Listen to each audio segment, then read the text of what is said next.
On March 9th, 2026, the Performing Rights Society officially started legal proceedings against Valve Corporation. The claim is that Steam is making available copyrighted music from massive titles like GTA, FIFA, and Forza Horizon without ever obtaining a license from PRS. They aren't just looking for a deal moving forward, they are demanding a retrospective payout for the last 23 years of unauthorized use. Since Steam launched in 2003, PRS claims Valve has been essentially broadcasting music to the public without paying a penny. But here is the reality that makes this lawsuit so insane. This might be a surprise, but Valve doesn't make these games. This is currently a fundamental attempt to redefine how digital distribution works. If you've ever bought a game on Steam, this lawsuit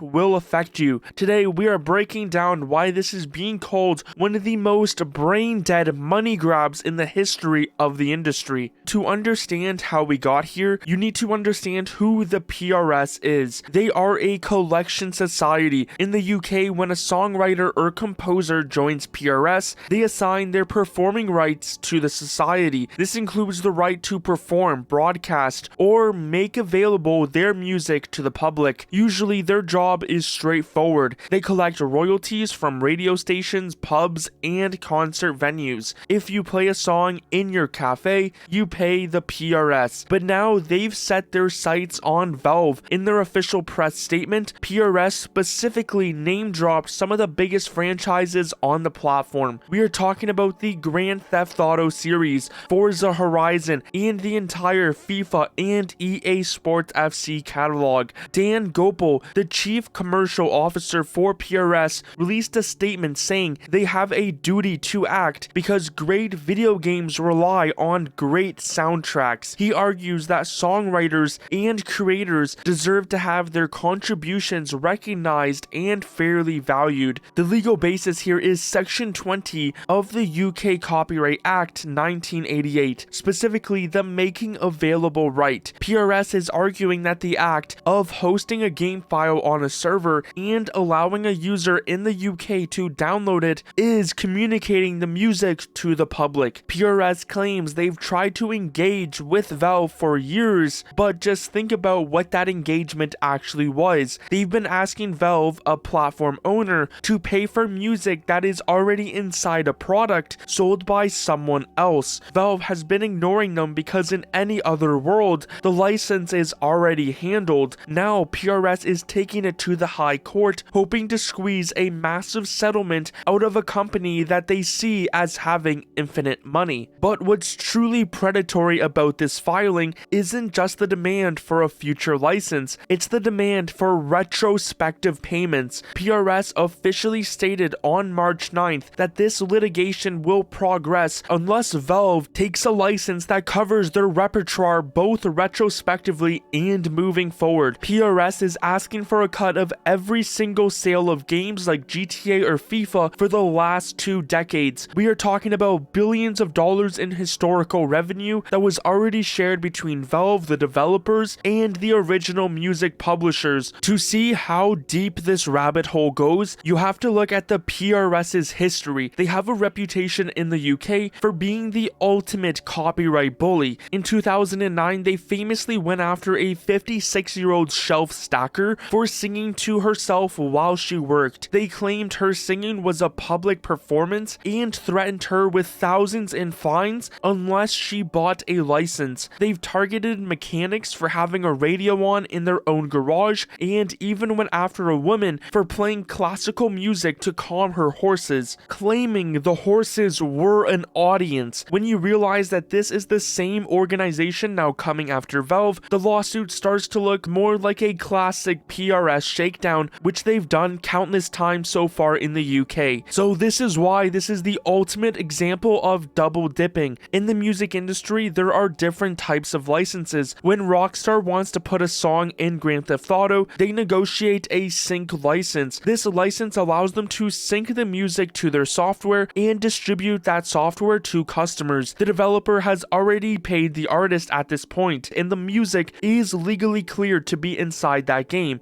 PRS is now stepping in and saying, wait, that license only covers the putting of the music in the game. It doesn't cover the giving of the game to the player. They are claiming a secondary right that they believe only they can license in the UK. If this sounds crazy, well, that's because it is. If this logic holds up, it breaks the entire retail model of the current world. Why just stop at Valve? If the communication of the file is what matters, why not also sue the ISP? Why not also sue the delivery driver who drops off a physical copy of the game, or any other store who sells it? It becomes clear that this is just simply an attack on Valve. Valve just provides the space for developers to store their products, but PRS doesn't actually care about any logic. They just care about the precedent. To truly see how out of touch this lawsuit is, you have to look at the scale Valve is currently operating at. According to their newly released 2025 Steam Year in Review, users downloaded a massive 100 exabytes of data last year. That is roughly 190,000 gigabytes of data every single minute of the entire year. PRS is looking at that 100 exabytes and they want a cut. They know tons of money goes through Steam and they see it as a massive payday. So you might be wondering, why sue Valve and not say the Epic Game Store or Sony or even Microsoft? And that's because Valve is the biggest fish. They have the most users, and importantly, they are a private company with massive cash reserves and no shareholders to answer to. If PRS wins this, it sets a terrifying precedent. Every digital store in the UK would suddenly owe billions in back payments. It would lead to games potentially being delisted, or even Steam having to geo-block certain titles in the UK just to avoid the legal headache. While PRS frames this as protecting creators, the timing is highly suspicious. Valve is currently defending a $900 million UK class action lawsuit over platform fees, also a New York Attorney General lawsuit over cases, and the new Higgins-Berman class action filings, plus multiple antitrust lawsuits also happening in the United States. By filing now, PRS is likely hoping Valve will see them as one more fire to put out and settle for a massive sum, rather than risking a high court ruling that could fundamentally change how Steam works in the United Kingdom. PRS says they want fairness, but suing a platform that simply hosts the files that developers already licensed is the exact opposite of fair. So far, Valve hasn't blinked, and hopefully they won't. They'll fight this because if they don't, the entire model of digital distribution is at risk. But what do you think? Is PRS right to chase this communication fee, or is this the most desperate money grab in gaming history?